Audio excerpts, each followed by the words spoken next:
Айде, време е за зелето. Служихте ли трошия? Не, господа, трошихте ли? Чекайте, че българския не манди. Трошия, служихте ли зеле, моркови, чушки? Бутахте ли у бидона?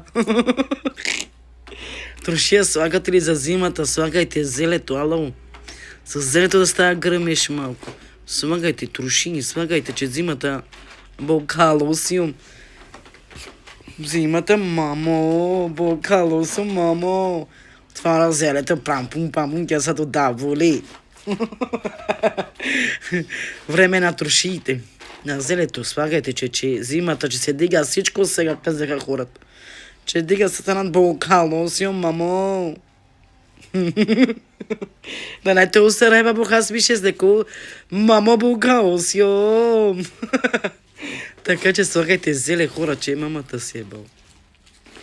Хубаво България, ама не са хубави цените.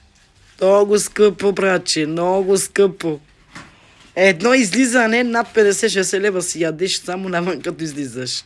И после бокало. Що да се прави? Работиш от чужбина като роб и като идваш тук керс прахос. И после си отиваш без една стотинка. Айде, приятели, време е за зелето. Слагайте зеле.